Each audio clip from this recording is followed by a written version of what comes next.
Trumps Zollpause, außer für China. Entdecken Sie die Auswirkungen von Trumps 90-tägiger Zollpause auf den globalen Handel. How are you? We understand you have a lot of questions, so in the effort of transparency, we're here to talk about the president's latest statement regarding his America First trade plan. As you all know, the president just put out a statement announcing an additional tariff on China. The tariff on China will now go up to 125% because China imprudently decided to retaliate against the United States. And as I said at the podium yesterday, when you punch at the United States of America, President Trump is going to punch back harder. In that same vein, we have had more than 75 countries from around the world reach out to President Trump and his team here at the White House to negotiate better trade deals for the American worker. We have been overwhelmed with the amount of requests from countries around the world. I'll let the secretary speak to that. We will continue with the tailor-made negotiations that I spoke about yesterday.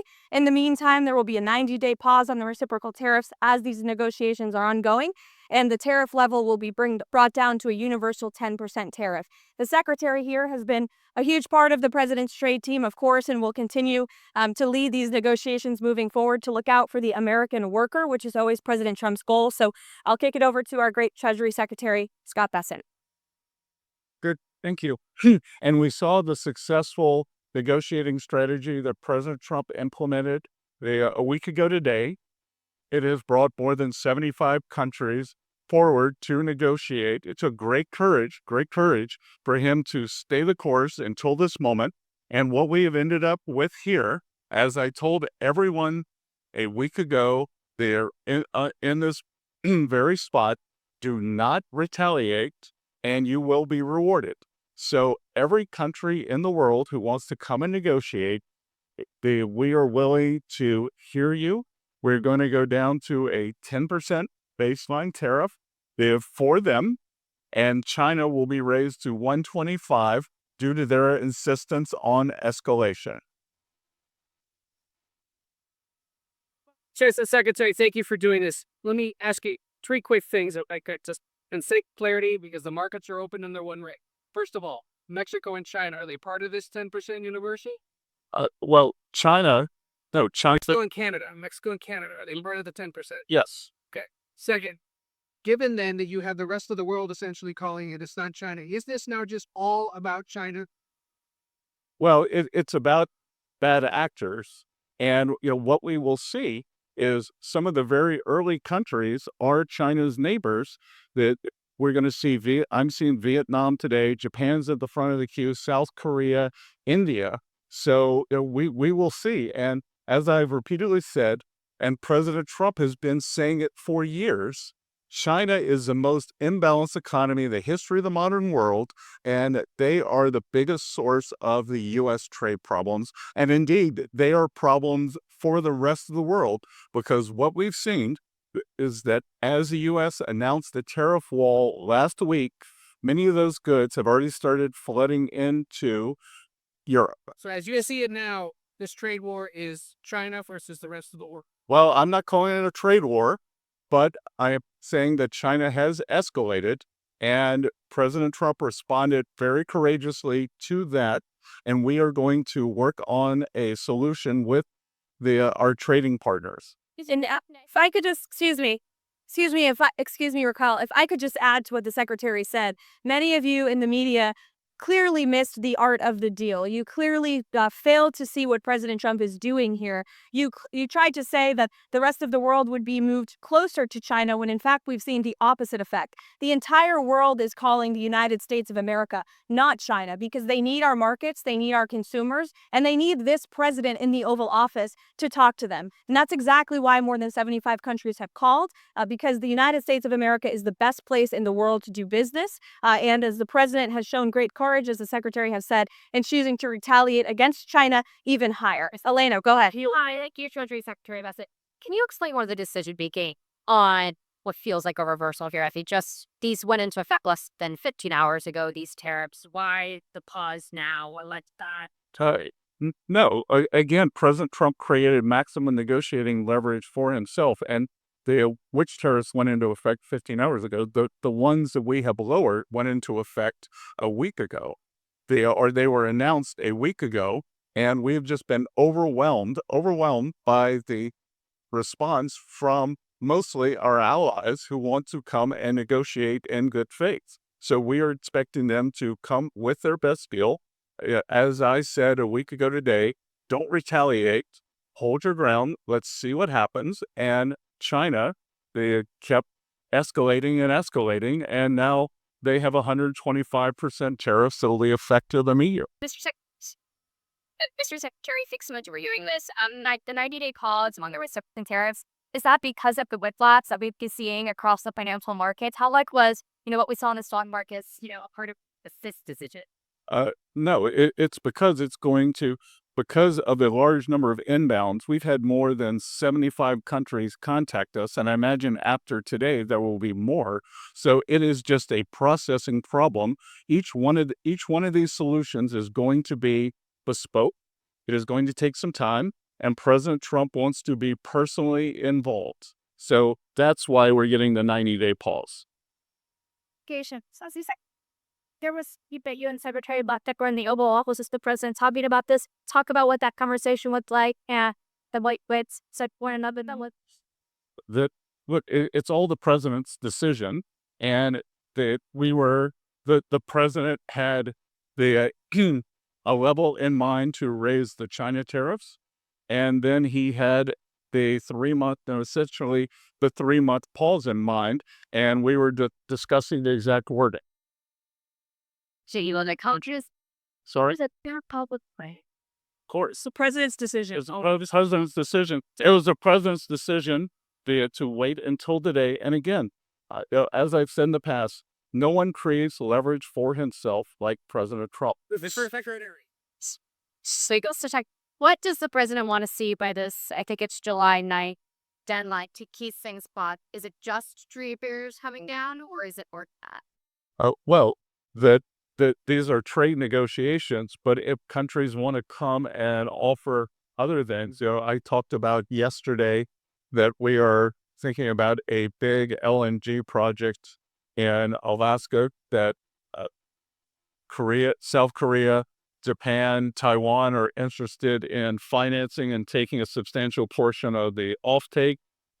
But again, in essence, that is trade because it will decrease the trade deficit that we have with those countries. So everything's on the table. Mr. President. Terry, a clarification on the pause. What happened to those countries just had the 10% baseline tariffs, like Brazil and others?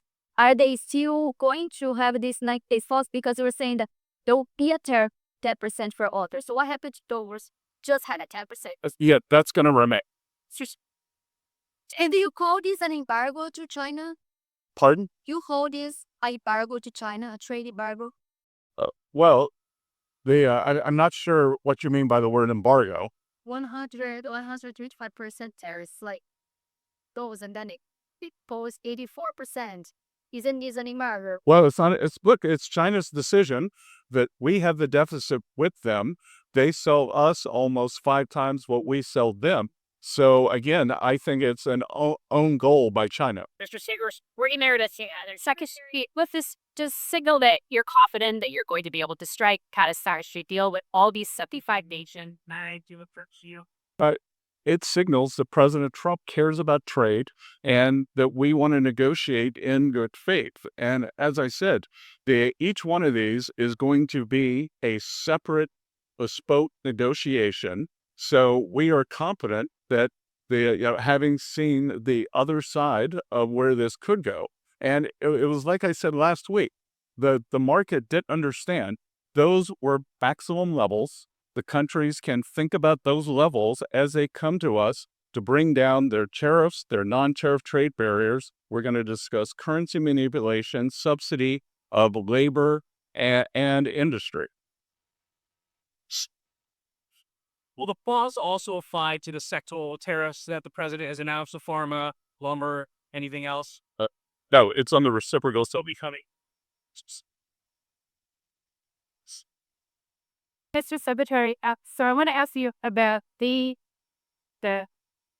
what you're doing here. So the market is reacting crazy, right? I haven't seen it. That this move is going to change or calm down the market reaction? What the markets have tanked, right? There's been a lot of volatility in the market, not just in stresses, in stock markets, but also shut to bonds. So will this move be your cheer in your mind to just get spend upon the markets here? Well, I think what we've seen, I think the willingness by more than 75 countries to come and negotiate, I think now the market understands that everything they saw last Wednesday was a ceiling, and now we have a 10%, the temporary floor. And I think the market, of my 35 years in the market, I always wanted certainty, so I think we got more certain. But Mr. Secretary, why do people assume this is the last word? The president began this morning say, be cool. 5 hours later, he announces a new policy. Why will investors in the market assume if this is it?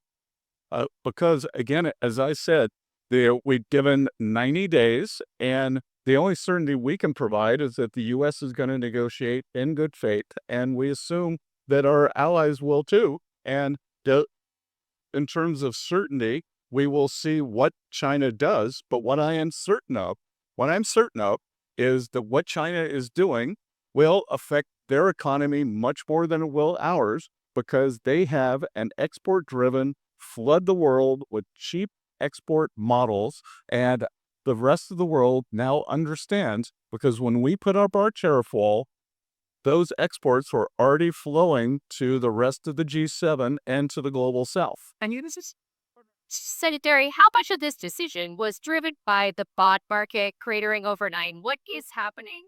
Was China selling their bonds? I am nothing that says that, and we actually had quite a good 10-year auction today, and all this was, again, this was driven by the president's strategy. He and I had a long talk on Sunday, and this was his strategy all along, and that, you might even say that he goaded China into a bad position. They responded. They have shown themselves to the world to be the bad actors, and we are willing to cooperate with our allies and with our trading partners who did not retaliate. It wasn't a hard message. Don't retaliate. Things will turn out well. What's your message to? Just how to go very today this year. Countries were getting Followed actions with these 75 countries. How long will that take? Will it be a matter of weeks? Will it be a matter of months? Do you expect financial markets to be stable during that time period? Well, we started with a 90-day pause, and we will see if more countries turn up. But what will happen? But we have a meeting with Vietnam today, and we have one of the largest trade deficits with them. So I'm hoping it will move in a good direction. I was at the Japanese ambassador's house last night for the Cherry Blossom Festival, which was quite festive. And he and I had a good chat. They are going to send a deal team over. So we'll see. These are complicated negotiations. These are imbalances that have taken decades to create. But I think, having seen the maximum level that Donald Trump is willing to go to, President Trump has created this negotiating leverage. The secretary is obviously a very busy man. As he has said, he's had more than 75 countries that the trade team has to respond to. I'd just like to end with this. For decades, Republicans and Democrats have said that these unfair trade practices are ripping off the American people, are ripping off our country, but nobody has ever done anything to address it. We finally have a president here at the White House who is playing the long game, who is doing what is right for the American worker and our industries here at home, and he has put together a fantastic team in Secretary Bessent, Secretary Lustnick, the entire trade team who will be focusing on negotiating these good deals to put the American workers first, and we're going to get to work to do that. Say Jesus. They had to be treated like China.